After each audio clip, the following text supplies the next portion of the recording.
जब आप कोई इंश्योरेंस पॉलिसी बेचने के लिए कस्टमर के पास जाते हैं तो कस्टमर क्या कहता है? कस्टमर कहता है कि मैं तो अपने पड़ोसी से ये पॉलिसी खरीद लूंगा, या मेरा तो रिश्तेदार LIC में काम करता है, मैं उससे प्रोडक्ट खरीद लूंगा। यानी कि कैसे कस्टमर को कन्विंस किया जाए, आज की इस वीडियो में हम समझेंगे, क्योंकि ये ऑब्जेक्शन, ये सवाल कहीं ना कहीं ज्यादातर इंश्योरेंस एडवाइजर के सामने आता है। जब आप कस्टमर से फोन पर बात करते हैं तभी कस्टमर आपको बता देता है कि मैं तो पॉलिसी अपने जानकार से खरीदूंगा। तो अगर आपके सामने भी इस तरीके की प्रॉब्लम आती है तो इस वीडियो को बिल्कुल भी स्किप नहीं करना है, क्योंकि आज हम समझेंगे कि कस्टमर को सेल्स में कैसे कन्विंस किया जाए।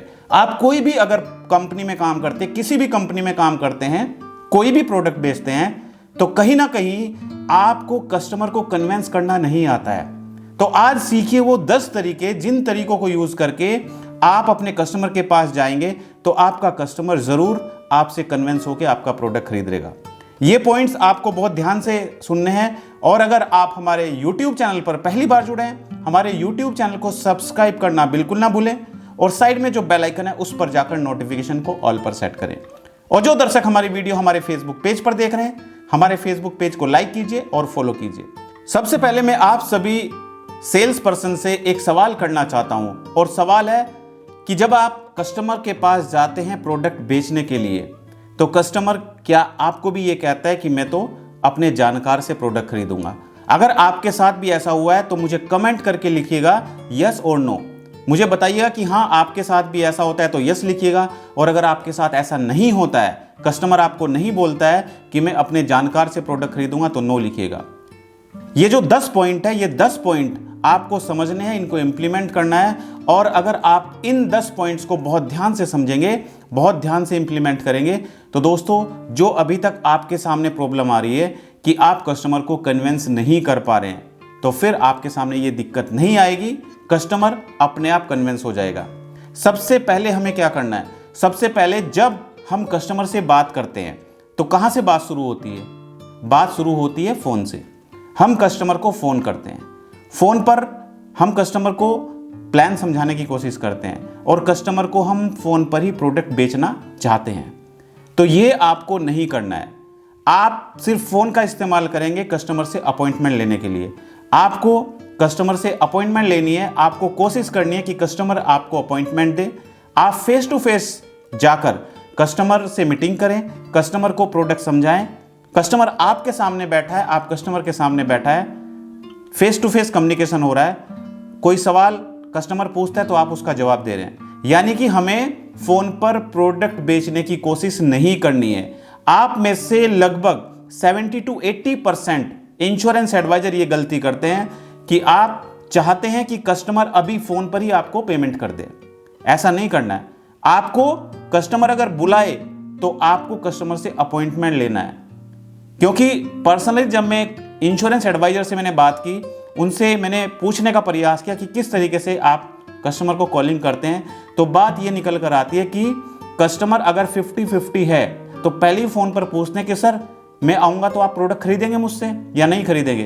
तो कस्टमर मना कर देता है कि नहीं, मैं प्रोडक्ट तब खरीदूंगा जब मुझे प्रोडक्ट पसंद आएगा, तभी खरीदूंगा।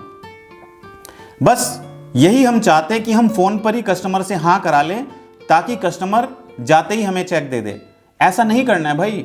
आप कस्टमर के पास जा रहे हो, फेस टू फेस मीटिंग कर रहे हो, आप कस्टमर के पास सिर्फ प्रोडक्ट समझाने के लिए जा रहे हो। आप अपने दिमाग में ये बात रखिए ही नहीं कि आप कस्टमर को प्रोडक्ट बेचने जा रहे हो, आप कस्टमर को प्रोडक्ट समझाने जा रहे हो। तो पहले आपको फेस टू फेस मीटिंग रखनी है। दूसरा दोस्तों, दूसरा पॉइंट नंबर 2, ये भी आपको नोट करना है। सारे पॉइंट्स आप नोट करते जाइए। कस्टमर से आप जब मिलते हैं तो कस्टमर को समझने की कोशिश कीजिए कि कस्टमर क्या चाहता है, कस्टमर किस बारे में आपसे बात करना चाहता है, कस्टमर ने आपको क्यों बुलाया है, कस्टमर ने किस पर्पज से आपको बुलाया है, उसकी रिक्वायरमेंट क्या है, ये आपको समझना है। कस्टमर की फैमिली बैकग्राउंड के बारे में पूछना है, कस्टमर की एजुकेशन के बारे में पूछना है, कस्टमर की फैमिली हिस्ट्री के बारे में पूछना है, उसके परिवार के बारे में पूछना है। पहले आपसे कस्टमर से पर्सनली डिस्कशन करना है। उससे पूछिए वो कहाँ जॉब करता है, कितनी उसकी इनकम है। जाते ही प्रोडक्ट बेचने में लग जाते हैं, ऐसा आपको नहीं करना है। पॉइंट नंबर 3 दोस्तों, बहुत सारे सेल्समैन जो जाते ही शुरू हो जाते हैं, कस्टमर की सुनते नहीं है, बस अपनी अपनी कहते रहते हैं। सर ये प्रोडक्ट है मेरा, सर दूसरा प्रोडक्ट है, सर तीसरा प्रोडक्ट है, सर ये करना है, सर वो करना है। भाई आप इतना मत बोलें, कम बोलें, कस्टमर की सुने। ज्यादा कस्टमर की सुननी है, अपने आप कम बोलना है। जब कस्टमर आपसे कुछ सवाल पूछेगा, उस सवाल का आप जवाब दें। ऐसा नहीं है कि आप अपनी मर्जी से पिटारा खोल के बैठ गए, सर ये लीजिए, सर नहीं तो ये लीजिए, सर नहीं तो ये लीजिए, वो कुछ भी नहीं लेगा। अगर ये तरीका अपनाओगे आप कस्टमर के पास जाके कि सिर्फ अकेले ही बोलते जा रहे हो, कस्टमर को बोलने का मौका ही नहीं दे रहे हो, कस्टमर कुछ पूछना चाह रहा है आपसे लेकिन आप उसको मौका ही नहीं दे रहे हो, आप तो बस पिटारा खोल के बैठ गए, सर ये ले लो, सर ये ले लो, सर ये ले लो। भाई ऐसा नहीं करना है। ये भी आप में से लगभग 70 to 80% इंश्योरेंस एडवाइजर या सेल्समैन गलती करते हैं, खुद ज्यादा बोलते हैं, कस्टमर की सुनते ही नहीं है। तो आपको खुद कम बोलना है और कस्टमर की ज्यादा सुननी है। पॉइंट नंबर 4 है दोस्तों, सवाल करना भी बहुत जरूरी है।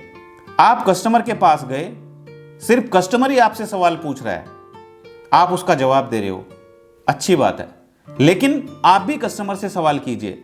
अगर आप इंश्योरेंस इंडस्ट्री में काम करते हैं, आप एडवाइजर हैं, तो आप कस्टमर से पूछिए कि सर आपकी इनकम कितनी है, उसमें से आपका कितना टैक्स कटता है, सर आपकी फैमिली में आपका बेटा है, क्या आपने अपने बेटे के लिए कोई इंश्योरेंस पॉलिसी ली हुई है, या सर आपने कितना सेविंग किया हुआ है बच्चे के फ्यूचर के लिए, क्या सर आपने अपने रिटायरमेंट के बारे में कुछ इन्वेस्टमेंट किया हुआ है। सर आज आप अपने परिवार में एक सिंगल अर्निंग पर्सन है, यानी कि आप खुद अकेले काम करते हैं और पैसा कमाते हैं, जिससे आपके परिवार की जीविका चलती है। कल अगर सर ये इनकम बंद हो जाए तो कैसे तो आपके बच्चे के स्कूल की फीस जाएगी, कैसे आपकी बेटी की शादी के टाइम पे पैसा मिल पाएगा, कैसे आपकी वाइफ सरवाइव कर पाएगी, कैसे घर के खर्चे चलेंगे। कुछ सवाल कस्टमर से पूछें, तो सवाल करने की आदत डालें। आप ये काम नहीं करते हो, आप कस्टमर से सवाल नहीं पूछते हो। दोस्तों पॉइंट नंबर 5, और ये है जबरदस्ती का प्लान बेचना। नहीं सर प्लीज ले लीजिए, सर नहीं सर प्लीज, सर एक प्रोडक्ट तो सर लेना पड़ेगा, सर मैं आपके सामने हाथ जोड़ता हूं, सर प्लीज एक प्रोडक्ट ले लीजिए, नहीं तो सर आज बॉस बहुत डांटेंगे, आज कंपनी में जाके डांट पड़ेगी, सर एक प्रोडक्ट ले लीजिए। कस्टमर को लगता है कि ये तो तुझे आज जबरदस्ती चेपने में लगा हुआ है। आप कस्टमर को प्रोडक्ट समझाने जा रहे हो, ये बात अपने दिमाग में बिठा लें। दूसरा, आप कस्टमर को वो चीज समझाने जा रहे हो जो कस्टमर की जरूरत है, तो आप कस्टमर की जरूरत को फुलफिल कीजिए। पहले आप समझिए कि कस्टमर की जरूरत क्या है और उसके अकॉर्डिंग कस्टमर को प्रोडक्ट समझाइए। जबरदस्ती प्रोडक्ट बेचने में लग जाते हो। नहीं सर रिटायरमेंट प्लान लीजिए, नहीं सर रिटायरमेंट प्लान नहीं तो सर मनी बैक प्लान ले लीजिए, मनी बैक प्लान नहीं तो सर ये प्लान ले लीजिए, सर टर्म इंश्योरेंस पॉलिसी ले लीजिए। भाई उसको पहले समझाइए कि टर्म इंश्योरेंस के क्या फायदे हैं, उसको बताइए चिल्ड्रन पॉलिसी के क्या बेनिफिट हैं, क्यों उसको चिल्ड्रन प्लान लेना चाहिए, उसको बताइए क्यों मनी बैक पॉलिसी जरूरी है, उसको बताइए कि आपका प्रोडक्ट दूसरी कंपनी के प्रोडक्ट से क्यों बेटर है, उसको समझाइए कि फिक्स डिपॉजिट से बेटर क्यों इंश्योरेंस पॉलिसी है। जबरदस्ती प्रोडक्ट नहीं बेचने का है। आपके पास अगर कोई एलईडी टीवी लेकर आ जाता है और आपके घर में ऑलरेडी एलईडी टीवी है, वो आपको जबरदस्ती एलईडी टीवी बेचने की कोशिश करता है, तो क्या आप खरीद लेंगे? नहीं खरीदेंगे।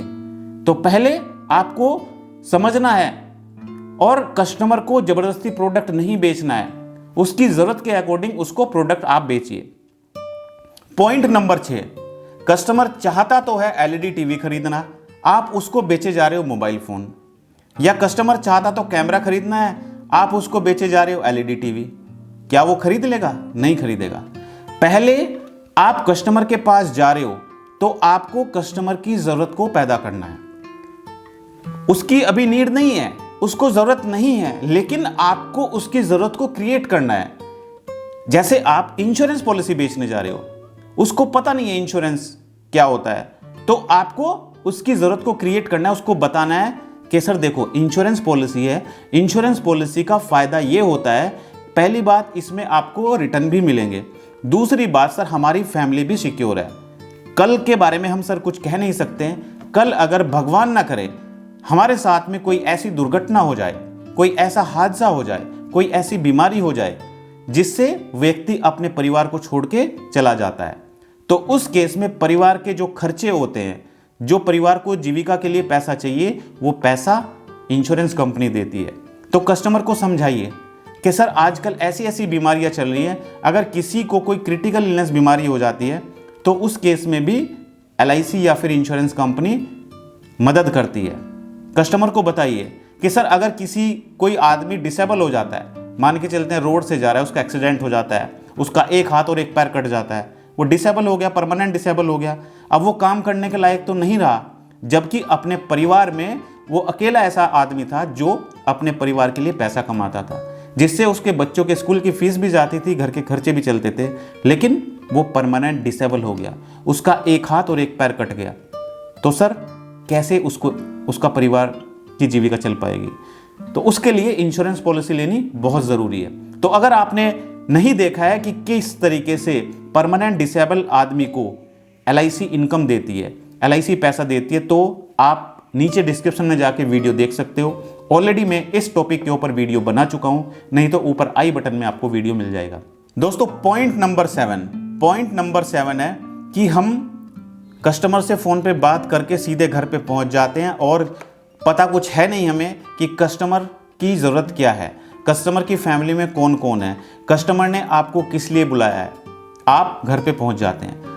तो ये गलती आपको नहीं करनी है। पहले जब आप कस्टमर से फ़ोन पे बात करते हैं तो ऐसा तो है नहीं कि पहली बार ही कस्टमर ने बोल दिया कि घर पे आ जाइए आप प्लान समझाने के लिए, ऐसा तो नहीं होता है ना। आप उसको एक बार फ़ोन करते हो, 2 बार फ़ोन करते हो, 10 बार फ़ोन करते हो, फॉलोअप करने के बाद वो आपको अपॉइंटमेंट देता है।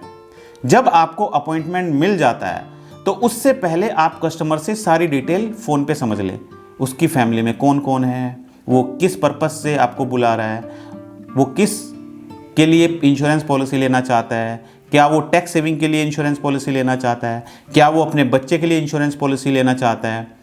यानी कि आपको कस्टमर की जो बैकग्राउंड है वो पहले ही जान लेनी है। कस्टमर गवर्नमेंट जॉब में या प्राइवेट जॉब में है, वो रेंट पे रहता है या उसका अपना खुद का घर है, उसकी सैलरी कितनी है, उसने कितना सेविंग किया हुआ है, ये सारी बातें आप पहले उससे फ़ोन पे समझ लें।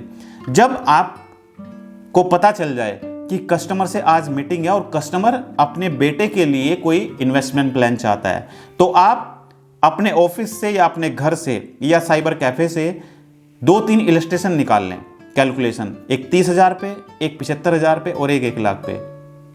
शुरुआत जब आप करें कस्टमर के पास जाके तो आप 1 लाख वाले से करें जिसमें प्रीमियम ज़्यादा है, क्योंकि आपको उसकी इनकम का तो पता चल ही गया है। उसकी इनकम के अकॉर्डिंग जितना प्रीमियम वो दे सकता है उसके अकॉर्डिंग आप इलस्ट्रेशन निकाल कर ले जाएं और उसको समझाएं।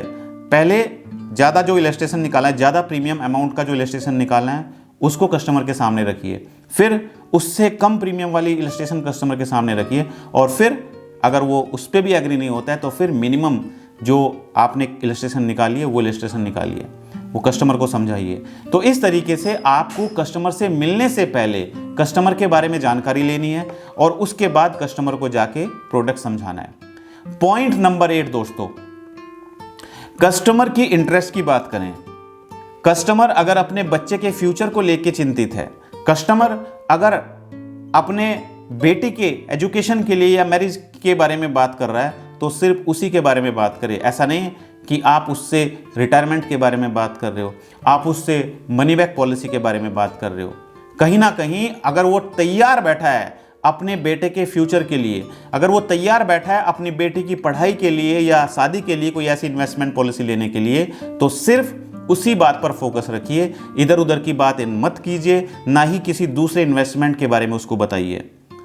क्योंकि ज़्यादातर इंश्योरेंस एडवाइजर क्या करते हैं, कस्टमर चाहता है चिल्ड्रन प्लान, अपनी बेटी के लिए प्लान, उसने आपको बता भी दिया और वो उसका फोकस सिर्फ चिल्ड्रन प्लान पे है। आप उसको कभी रिटायरमेंट प्लान बताते हो, आप कभी उसको होल लाइफ इंश्योरेंस पॉलिसी बताते हो, आप कभी बताते हो कि सर ये पॉलिसी में 20-20 में पैसा मिलेगा, मनी बैक पॉलिसी बताते हो। मत बताओ उसको, सिर्फ वही बताओ जो वो चाहता है, यानी कि कस्टमर की इंटरेस्ट की बात ही आपको करनी है। पॉइंट नंबर 9 दोस्तों, जब ये सारे पॉइंट्स कवर हो जाते हैं उसके बाद बात आती है डील को क्लोज करने की। तो आप कोई भी ऐसा पॉइंट कस्टमर के साथ में ना रखें जो वास्तव में उसको ना मिले। जैसा कि कुछ लोग बोल देते हैं ज़्यादा रिटर्न, इतने रिटर्न मिलेंगे। रिटर्न उतने ही बताइए जितने वास्तव में मिलेंगे। कोई भी हिडन चार्जेस अगर है तो उसको बताइए कस्टमर को। कोई भी चीज़ हाइड मत करिए कस्टमर से, क्योंकि आज आप हाइड करेंगे लेकिन कल कस्टमर को अगर पता चलेगा तो कस्टमर का विश्वास आपसे टूट जाएगा, आपके ऊपर कस्टमर का विश्वास नहीं रहेगा। तो आपका मेन फोकस रहना चाहिए कस्टमर से रिलेशन बनाने में। आज आपके अगर रिलेशन कस्टमर के साथ में बन गए तो कल उसकी फैमिली में अगर कोई दूसरा बच्चा जन्म लेता है तो उसके लिए भी वो इंश्योरेंस पॉलिसी आपसे ही कराएगा। उसके रिश्तेदार के घर में कोई बच्चा जन्म लेता है, वो उसको भी रेफर करेगा कि भाई तुझे इंश्योरेंस पॉलिसी लेनी है तो एक एडवाइजर है, उस एडवाइजर को बुलाइए। तो इस तरीके से अपने रिलेशन बिल्डअप कीजिए आप। वहां से आपको रेफरेंस भी मिलेंगे, वहां से आपको इंश्योरेंस पॉलिसी भी मिलेंगी, वहां पर आपका प्रोडक्ट भी बिकेगा। और एक बार रिलेशन बन गए तो पहली बार आपको मेहनत करनी पड़ेगी, आगे आपको इतनी मेहनत नहीं करनी है। फिर तो कस्टमर आप पर विश्वास करके फोन पर ही आपको डॉक्यूमेंट भेज सकता है। पॉइंट नंबर 10 है दोस्तों, जो आपके सामने सबसे बड़ी दिक्कत आती है कि मैं इंश्योरेंस पॉलिसी तो अपने जानकार से ही कराऊंगा, मैं तो इंश्योरेंस पॉलिसी अपने पड़ोसी से कराऊंगा, मैं तो इंश्योरेंस पॉलिसी अपने मामा से कराऊंगा। वो क्यों कहते हैं, कभी सोचा है आपने? वो इसलिए कहते हैं कि कल अगर कोई बात हो जाती है तो कम से कम वो उस आदमी को जाके पकड़ सकते हैं, उस आदमी के पास जाके उससे क्लेम के बारे में बात कर सकते हैं। तो पहले आपको क्या करना है, आप जब कस्टमर के पास जाते हैं तो ऐसा नहीं कि कस्टमर पहली बार आपसे मिल रहा है वो जानता नहीं है। आप अपना एडवर्टाइजमेंट इतना कीजिए ताकि हर कोई आपके बारे में जाने। जैसे आज की डेट में बड़ी बड़ी कंपनियां जैसे पॉलिसी बाजार एक ब्रांड बन चुका है। लोग पॉलिसी बाजार के बारे में जानते हैं, ऑनलाइन पॉलिसी खरीदते हैं। क्यों खरीदते हैं? क्योंकि लोगों को ट्रस्ट है पॉलिसी बाजार पर। आप पर ट्रस्ट क्यों नहीं है? क्योंकि वो आपको जानते नहीं है, बट पॉलिसी बाजार को जानते हैं। तो क्यों ना आप अपने आप में एक ब्रांड बने। लोग आपको कब बुलाएं? तब बुलाएं जब वो आप पर विश्वास करें। आप अपना YouTube चैनल बनाइए, आप अपना Facebook पेज बनाइए, वहां पर इंश्योरेंस के बारे में वीडियो डालें और वो आपकी वीडियो देखेंगे। एक बार देखेंगे, 2 बार देखेंगे, 10 बार देखेंगे, 20 बार देखेंगे, रोज आपकी वीडियो देखेंगे।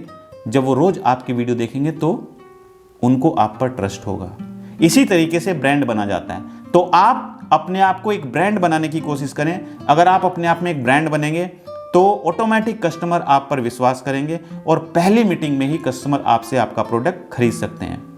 तो अगर आप नहीं जानते हैं कि किस तरीके से आप अपना YouTube चैनल बनाएंगे, किस तरीके से आप Facebook पेज बनाएंगे, कैसे आप अपने आप में एक ब्रांड बन सकते हैं, तो मेरे YouTube चैनल पर प्लेलिस्ट है डिजिटल मार्केटिंग। उस प्लेलिस्ट में जाके आप डिजिटल मार्केटिंग के बारे में सारी वीडियो देख सकते हैं।